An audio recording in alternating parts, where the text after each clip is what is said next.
Om Swastiastu. Perkenalkan, nama saya Christian Mangrangewali. Di sini saya akan menjelaskan materi tentang artikel. Di sini saya merangkum materi artikel menjadi 10 bagian. Yang pertama ada definisi artikel, yang kedua ada tujuan artikel, yang ketiga ada ciri-ciri artikel, yang keempat ada struktur artikel, yang kelima ada jenis-jenis artikel, yang keenam ada perbedaan karya ilmiah murni dengan karya ilmiah populer, yang ketujuh ada fakta dan opini, yang ke-8 ada unsur kebahasaan, ke-9 ada sumber pembuatan karya ilmiah, yang ke-10 ada langkah-langkah membuat karya ilmiah. Yang pertama, saya akan menjelaskan tentang definisi artikel.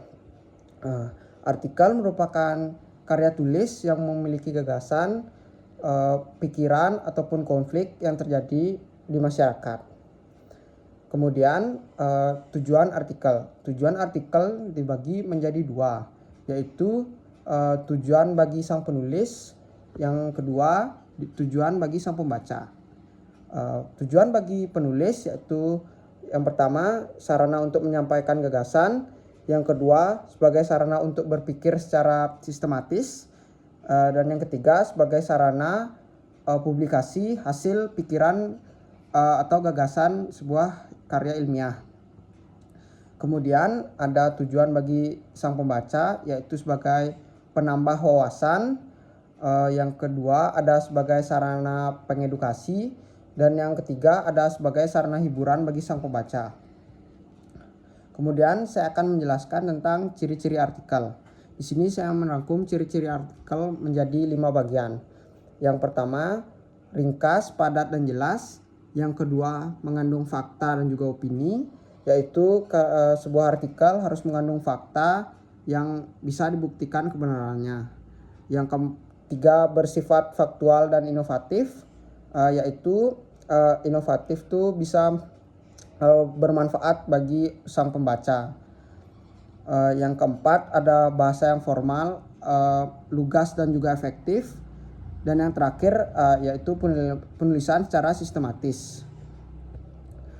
Kemudian saya akan menjelaskan tentang jenis-jenis artikel.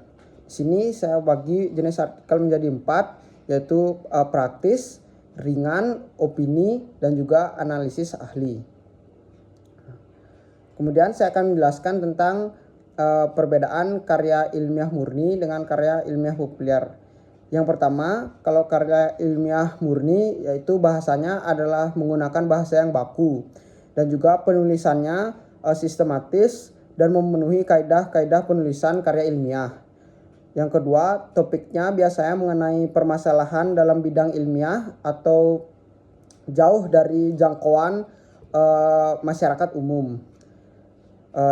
Contoh dari karya ilmiah murni yaitu biasanya tugas akhir kuliah berupa skripsi, tesis ataupun disertasi, dan juga hasil penelitian. Kemudian kalau karya ilmiah populer yaitu biasanya menggunakan bahasa yang tidak baku karena karya ilmiah populer itu cenderung mengutamakan pemahaman masyarakat, masyarakat awam terlebihnya yaitu terhadap karya yang dibuat tersebut. Kemudian cara penulisannya sistematis tapi tidak berdasarkan kaidah-kaidah pada bahasa penulisannya. Topiknya cenderung membahas tentang permasalahan yang berkaitan tentang permasalahan yang terdapat pada lingkungan masyarakat, dan juga contohnya yaitu biasanya kita jumpai dalam majalah ataupun koran. Kemudian saya akan menjelaskan tentang fakta dan opini. Pengertian dari fakta yaitu kejadian yang benar-benar terjadi dan bisa dibuktikan kebenarannya. Biasanya jenis-jenis fakta itu dibagi menjadi dua, yaitu fakta umum dan juga fakta khusus. Kalau opini itu merupakan pendapat, pikiran ataupun pendirian seseorang terhadap sesuatu. Jenis-jenis opini dibagi menjadi dua, yaitu opini perorangan ataupun opini umum.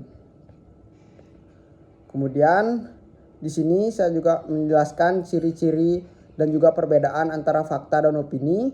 Kalau fakta dapat dibuktikan kebenarannya dan juga bersifat objektif yang menyatakan sebenar-benarnya. Ada juga informasinya berasal dari kejadian yang sebenarnya. Yang terakhir itu menyatakan kejadian yang sedang atau telah terjadi. Kalau opini itu biasanya dapat benar ataupun salah, tergantung data dari pendukungnya. Opini juga bersifat subjektif, yaitu bergantung pada kepentingan tertentu. Kemudian ada informasi yang disampaikan belum ada pembuktiannya, dan juga menyatakan peristiwa yang belum pasti akan terjadi. Kemudian saya akan menjelaskan tentang unsur kebahasaan.